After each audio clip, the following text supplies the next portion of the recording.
और ये जो मेरा थीम है, जो मेरे 21 साल की मेहनत के बाद मैं आज आप लोगों को रेडीमेड थीम दे रहा हूँ, जो मेरा जो अनुभव है, जो अपना मेरा 25 साल का जो पढ़ाई से लेके 21 साल तक का जो क्लिनिकल अनुभव है, मैं आज आपको कुछ शॉर्ट में जितना मैं कर सकता हूँ कोशिश करूंगा, उससे ये पता चले कि होम्योपैथी कहीं से कहीं तक असंभव नहीं है, ये संभव हो चुकी है। और इसलिए इस टॉपिक का नाम रखा है हमने vision of impossible to possible.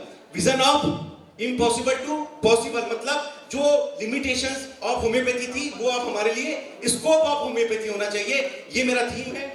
आपने ऊपर एक शब्द देखा होगा, फर्स्ट ईयर में हमें पढ़ाया जाता है, डॉक्टर सैमुअल हैनीमन साहब ने जो बहुत बड़े और गर्व के साथ जो हम होम्योपैथी के लिए बोला था, वो शब्द है ऑडे सेपेरी।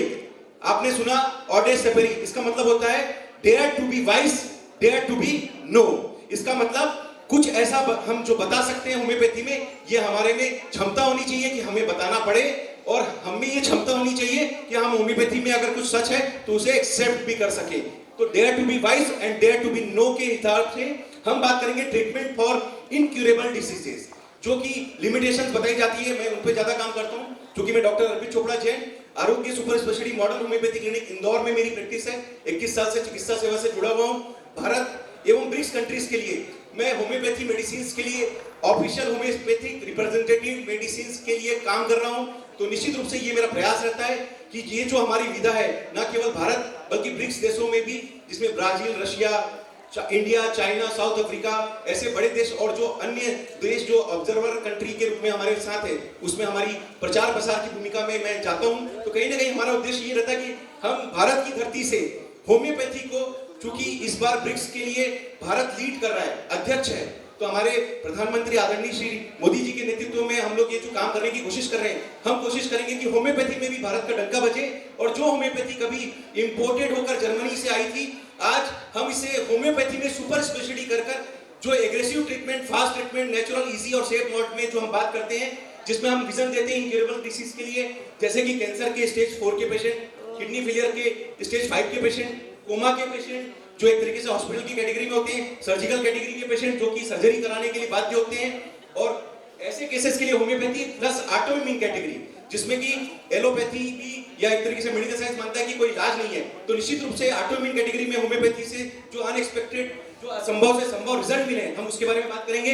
लाइफस्टाइल प्रॉब्लम जो कि जीवन भर दवा लेने की जिसकी मजबूरी बनती है, इस तरीके से लाइफ थ्रेटनिंग डिसीजेस जिसमें एक तरीके से जीवन का रिस्क होता है, ऐसे केसेस में चूंकि होम्योपैथी के बारे में ये बोला जाता है कि होम्योपैथी स्लो सिस्टम है, होम्योपैथी बेसिक सिस्टम है, होम्योपैथी एक तरीके से सिर्फ आप बेसिक केसेस में यूज कर सकते हैं, पर इस तरीके के केसेस के लिए हमें लिमिटेशंस ऑफ होम्योपैथी बताया जाता है। उसका मुख्य कारण है lack of evidence. Lack of evidence का मतलब है कि जिस कंट्रीज में होम्योपैथी के बारे में आज कई जगह ऐसा आपने सुना होगा या गूगल पे भी आपको सुनने में या पढ़ने में आ जाता है कि कई सारी कंट्रीज में होम्योपैथी बैंड हो रही है या फिर एक तरीके से होम्योपैथी की फंडिंग रोक दी गई है। उसका मेन रीजन ये है कि जब होम्योपैथी में एविडेंस मांगा गया इन क्रिटिकल केसेस में, तो हो सकता है कि जो एविडेंस की कमी मिली उसके कारण ये मान लिया गया कि होम्योपैथी इस तरीके के केसेस में काम नहीं करती। जबकि मैं इसी मंच के माध्यम से बहुत गर्व के साथ कहूंगा कि ऐसे 3000 पेशेंट्स के आसपास का डेटा इस बुक में हमने संग्रहित किया है। आप मेरी वेबसाइट, चैनल या यूट्यूब के माध्यम से इन पेशेंट्स के बारे में जानिए, देखिए और देखिए कि किस तरीके से ये पेशेंट्स कहीं ना कहीं आज जिंदगी की उम्मीद में आज होम्योपैथी के प्रभाव से कहीं ना कहीं अपना जीवन जी रहे हैं और काट भी नहीं रहे हैं। हम बात करेंगे कैंसर से चालू करेंगे। ये जो पेशेंट है आशिया अंसारी, जीबीएम कैंसर, 2 बार ऑपरेट होने के बाद, जब जीबीएम ब्रेन कैंसर, सभी को पता है, आज इतने सारे हमारे डॉक्टर्स हमारे बीच में बैठे हैं, कहीं ना कहीं हमारे बच्चे जो फर्स्ट ईयर से लेकर फाइनल ईयर में सब जानते हैं कि जीबीएम ब्रेन कैंसर एक तरीके से एग्रेसिव ब्रेन कैंसर है, जिसमें कि ज्यादा विकल्प दुनिया में अभी तक नहीं बताया गया है और 2 से 3 साल से ज्यादा प्रोग्नोसिस भी नहीं है। क्योंकि ये पेशेंट इंदौर की है, इस पेशेंट ने 2 बार ऑपरेशन कराया, ब्रेन का ऑपरेशन इतना आसान नहीं होता, और तीसरी बार इस पेशेंट को फिर से रिकरेंस हुआ और 3 प्रकार की गठाने, जिसमें 5.5 सेंटीमीटर की एक गठान, 2.5 सेंटीमीटर की दूसरी गठान, 2.5 सेंटीमीटर की तीसरी गठान, जो कि आप रिपोर्ट्स में देख सकते हैं। ये इस पेशेंट्स को जब पता चला तब एक तरीके से होपलेस सिचुएशन कि मेडिकल साइंस ने हाथ खड़े कर दिए, सभी ने बोल दिया कि अब तीसरी बार ऑपरेशन नहीं हो सकता, ब्रेन बार नहीं खोला जा सकता। और ऐसे होपलेस कंडीशन में जब ये पेशेंट होम्योपैथी में आती है, मैं आप लोगों से पूछूंगा, आज इतने सारे बच्चे बैठे हैं, आपको लगता है ये केस हमें डील करना चाहिए? आपको लगता है ये केस हमें डील करना चाहिए?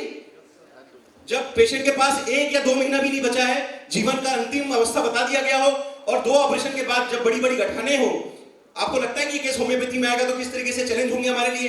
कहीं ना कहीं चैलेंज है, ये सत्य है कि चैलेंज है, पर चैलेंज को एक्सेप्ट करना भी एक विजेता का क्या होता है? नेचर होता है। और हम लोग होम्योपैथ किसी विजेता से कम नहीं है। हमने ये चैलेंज एक्सेप्ट किया, हमने इस पेशेंट को ट्रीट किया। Back to the slide. इस पेशेंट का होम्योपैथी दवाई दिया गया, 2 महीने के अंदर इसकी जो 2.5 सेंटीमीटर की 2 बड़ी गठाने थी वो पूरी तरीके से डिसॉल्व हुई, बिना कीमोथेरेपी, बिना सर्जरी, बिना इम्यूनोथेरेपी, बिना टारगेट थेरेपी, बिना बताओ कौन सी बच गई? Radiation, 5 therapy. तो हमने 5 काम एक तरीके से दवाइयों से किया, और 2 महीने के अंदर जब ये 2 बड़ी गठाने डिसॉल्व हुई, जो सबसे बड़ी गठान थी 5.5 सेंटीमीटर की, वो 1.25 सेंटीमीटर के पास आके जो बच गई रेसिडुअल गठान थी, हमने कंटिन्यू किया। क्योंकि पेशेंट को 2 महीने का जीवन काल बताया गया था, जब 2 महीना उसने निकाल लिया, उसका कॉन्फिडेंस होम्योपैथी में आया। क्योंकि मुझे अपने प्रैक्टिस में बहुत कॉन्फिडेंस है, सबसे पहले एक डॉक्टर के रूप में हमें अपना कॉन्फिडेंस गेन करना चाहिए, तभी हमारे लिए कहीं ना कहीं पेशेंट खड़ा हो पाता है, और हमारा कॉन्फिडेंस ही उसके लिए कहीं ना कहीं एक तरीके से एक वरदान साबित होता है। और 1 साल के ट्रीटमेंट के बाद जो लास्ट रिपोर्ट आप जो नीचे देख पा रहे हैं, इस रिपोर्ट में पुष्टि होती है कि जीबीएम कैंसर, जो कि ये बोला जाता है कि होम्योपैथी में डील नहीं किया जा सकता, ये प्रत्यक्ष उदाहरण है। आज भी 2019 का ये केस 2026 में आज भी प्रत्यक्ष इंदौर में कहीं ना कहीं होम्योपैथी के वरदान से खड़ी है, और ये तीनों गठाने डिसॉल्व होकर आज भी स्वस्थ जीवन जी पा रही है। ये चमत्कार है या ये वरदान है होम्योपैथी का, जो हम बता सकते हैं। नेक्स्ट केस, इस केस के बारे में बात करेंगे। सभी जानते हैं ब्लड कैंसर का केस बहुत ज्यादा सीवियरिटी के साथ या जीवन जो काल के लिए हो सकता है कि बहुत ज्यादा घातक हो सकता है। ये पेशेंट ब्लड कैंसर का पेशेंट है, जो कि AML blood cancer, acute myeloid leukaemia का पेशेंट था। और कहीं ना कहीं एक्यूट माइलाइड ल्यूकेमिया के बारे में ये बोला जाता है कि ये बहुत तेजी से बढ़ता है, और या तो ये ठीक हो सकता है या फिर एक तरीके से जीवन लेके जा सकता है। इस पेशेंट की ये किस्मत थी कि इसके बारे में ये बोल दिया गया था कि अब आपके पास ऑप्शन नहीं है, अब आप किसी दूसरे जो गवर्नमेंट हॉस्पिटल है उसमें शिफ्ट हो जाइए, क्योंकि ये पेशेंट किसी प्राइवेट हॉस्पिटल में था और काफी सारा पैसा लग चुका था। संयोग से मैं किसी कोमा के पेशेंट को देखने के लिए इनके बाजू वाले किसी वार्ड में गया था। इनको पता चला, इन्होंने हमसे कांटेक्ट किया, और हमने होम्योपैथी का रात को 11:30 बजे से जो डोज इसको चालू कराया, उसका फल ये मिला कि जो प्लेटलेट उसके 27,000 थे, जो कि एक तरीके से मना कर दिया गया था, ब्लीडिंग हो रही थी, इस पेशेंट को बहुत ज्यादा तकलीफें थी, 7 दिन के अंदर, केवल कितने दिन के अंदर? 7 दिन के अंदर, मतलब 1 वीक, ये रिपोर्ट पुष्टि करती है कि 2,11,000 लाकर इसने अपना प्लेटलेट रिकवर किया, और जो हीमोग्लोबिन 3 ग्राम था वो 8 ग्राम करके हॉस्पिटल से डिस्चार्ज लिया। और ये चमत्कार था होम्योपैथी का। इस चमत्कार के पीछे कहानी भी है कि जब होम्योपैथी से जितने अच्छे रिजल्ट मिलते हैं, तो जब ये पेशेंट किसी एलोपैथ सिस्टम से जब ट्रीट हो रहा होता है, तो बाद में उन्होंने बोला कि हमने तो मना कर दिया था, तुम ठीक कैसे हो गए? तो उसने फिर बताया कि सर हमने इस तरीके से होम्योपैथी लिया। तो ये नाराजगी थी उन डॉक्टर्स की कि तुमने होम्योपैथी क्यों ली। लेकिन मेरा ये कहना है सभी डॉक्टर से कि हमारे लिए मेडिकल साइंस जितना चाहिए, होम्योपैथी एलोपैथी ऐसे मौके में नहीं देखा जाता जहां पर किसी की जान बचानी है। अगर हमारा संयुक्त प्रयास भी किसी की जान बचाने में हेल्प कर सकता है, तो ये उदाहरण उसके लिए कहीं ना कहीं सक्रिय हो सकता है। और चूंकि हमने ये प्रोटोकॉल भी बनाया है कि जब भी किसी हॉस्पिटल में ट्रीटमेंट होता है, पेशेंट को हम बोल देते हैं कि आप हमारी होम्योपैथी दवाई ले जाइए, और वहां पर एक तरीके से जाके कंसेंट दीजिए, कंसेंट देकर उन्हें बताइए, और आप उसको निश्चिंत होकर लीजिए, ताकि वो भी अच्छे से दे सके और आप भी अच्छे से ले सके। नेक्स्ट केस हम बात करेंगे। नेक्स्ट केस में मल्टीपल माइलोमा, जिसमें 2 बार ऑपरेशन होने के बाद चूंकि विकल्प नहीं था, तीसरी बार होम्योपैथी से डिसॉल्व हुआ। नेक्स्ट हम फास्ट बात कर रहे हैं। ओवेरियन कैंसर, 9 सेंटीमीटर का गठान, mucinous carcinoma of the right ovary, dissolved by only homeopathy, without chemo, without surgery. These are the reports, जिसके कैंसर मार्कर्स भी आप देख सकते हैं कि पूरी तरीके से नॉर्मल हुए, और आज भी ये पेशेंट 9 साल के बाद भी मंदसौर में रहकर अपना स्वस्थ जीवन जी पा रही है। और 9 सेंटीमीटर की गठान अगर होम्योपैथी की दवाई से गल सकती है, तो मुझे लगता है कि ये होम्योपैथी के लिए बहुत बड़ा चैलेंज था, और कहीं ना कहीं वरदान भी साबित हुआ। नेक्स्ट, मुन्नी देवी, जो कि 84 साल की लेडी है, पेरी एम्पुलरी कार्सिनोमा का केस है, जो कि एक तरीके से 3 सेंटीमीटर के गठान लगकर 84 साल में कोई ऑपरेशन नहीं हो सकता, सब बोलते हैं, कोई सर्जरी नहीं हो सकती, कोई कीमो नहीं हो सकता, केवल होम्योपैथी से डिसॉल्व किया, रिपोर्ट सामने है, आराम से वो अपना जीवन अच्छे से व्यतीत कर पा रही है। नेक्स्ट, रेक्टल कैंसर, बिना ऑपरेशन, बिना कीमोथेरेपी, पेशेंट आराम से अपने आप को ट्रीट कर रहा है और ठीक करके आज भी स्वस्थ जीवन जी पा रहा है। नेक्स्ट, सर्वाइकल कैंसर 3 सेंटीमीटर की गठान बिना ऑपरेशन बिना कीमोथेरेपी होम्योपैथी से पूरी तरीके से ठीक हुआ। नेक्स्ट, कोलोटिक कार्सिनोमा, आपके लॉटिक कार्सिनोमा की गठान होम्योपैथी से डिसॉल्व हुई, आज भी पेशेंट स्वस्थ है। नेक्स्ट, किडनी कैंसर 11 सेंटीमीटर की गठान, 11 सेंटीमीटर की गठान। मुझे मैडम कि मैं थोड़ा सा मेरे पास टॉपिक्स बहुत है, 3000 पेशेंट का डेटा है, तो मेरे पास समय हमेशा कम पड़ जाता है। ये मेरी मजबूरी है, या हो सकता है कि एक दिन भी कम पड़ जाए या 2 दिन भी कम पड़ जाए, लेकिन ये उम्मीद है जो मुझे बताना जरूरी है कि ऐसा अगर चैलेंज मैं एक्सेप्ट कर सकता हूं तो ये चैलेंज आप भी एक्सेप्ट करेंगे।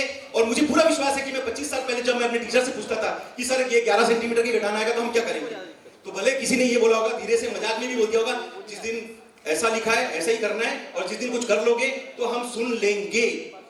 आज दोस्तों ये गर्व के साथ कहता हूं कि ये 11 सेंटीमीटर की गठान जब होम्योपैथी से रिजॉल्व होती है, डिसॉल्व होती है, रिस्पॉन्ड करती है, तो ना केवल उन्हें सुनना है बल्कि हम सबका एक केंद्र बनता है कि आप सभी को भी ना केवल डॉक्टर अरपी चोपड़ा एक बने, बल्कि मेरे जैसे ऐसे रोग हजारों डॉक्टर अरपी चोपड़ा बने, ताकि होम्योपैथी में इतनी ऊंचाइयों तक ये केस रिपोर्ट हमें मिले कि आप अपने प्रैक्टिस के पहले दिन से जो भी पेशेंट ठीक करोगे, पहले की रिपोर्ट लोगे, जब ठीक होगा तो बाद की रिपोर्ट लोगे, उसका पूरा डॉक्यूमेंटेशन करोगे। हमारे मंत्री साहब ने, आदरणीय मंत्री साहब ने यही बात बोली, मैं जहां जहां ब्रिक्स में जाता हूं सब जगह यही बात होती है कि होम्योपैथी में डाटा नहीं है, हमारे पास रिसर्च का डेटा नहीं है, एनालिसिस नहीं है। मैं 3000 पेशेंट का डेटा सीसीआरएच में देखे परसों आया हूं। इसका मतलब है 18 किलो की बुक जो कल यहाँ पर इनॉग्रेट हुई, आप लोगों के सम्मान से, आशीर्वाद से कहीं ना कहीं हमने शो करने की कोशिश की। भले समय कम था, लेकिन वो 3000 पेशेंट का डेटा होम्योपैथी की मेरे 21 साल की मेहनत से जब आ सकता है, तो मैं उम्मीद करता हूं अगर हमारा हर होम्योपैथी इतनी मेहनत करता है, इतना वो करेगा, तो कहीं ना कहीं कितने लाखों डेटा बनेंगे जो कि होम्योपैथी को किस ऊंचाई तक ले जाएंगे जो हम कल्पना भी नहीं कर सकते। नेक्स्ट, किडनी कैंसर हम बात कर चुके हैं, 11 सेंटीमीटर की गठान इन्हीं की थी। नेक्स्ट, टंग कार्सिनोमा, जिन्होंने 1 महीने में टंग कार्सिनोमा को होम्योपैथी से रिजॉल्व किया। नेक्स्ट, प्रोस्टेट कैंसर, जिनका प्रोस्टेट 94 ग्राम, सर 94 ग्राम, जो कि पूरी तरीके से होम्योपैथी से सर्जरी बचाकर पीएसए जिसका बड़ा हुआ है, नॉर्मल आकर स्वस्थ जीवन प्राप्त किया। नेक्स्ट, लंग कैंसर, जिसमें कीमोथेरेपी के बिना पेशेंट रिस्पॉन्ड कर पाया। Next, acute lymphocytic leukaemia ALL cancer, जिसमें होम्योपैथी की मदद से घट मारकर पूरी तरीके से कंट्रोल हुए। नेक्स्ट, ओवेरियन कैंसर, ये हम बात कर चुके हैं। नेक्स्ट, मुंडी सोनी देवी, जो कि 81 साल की उम्र में होम्योपैथी से ठीक हुई। रिट्रोपेरिटोनियल कैंसर 6 सेंटीमीटर की गठान होम्योपैथी से पूरी तरीके से डिसॉल्व हुई, ये होम्योपैथी का चमत्कार था। नेक्स्ट, लिम्फोमा, जो कि 6 सेंटीमीटर की गठान होम्योपैथी से ठीक हुई।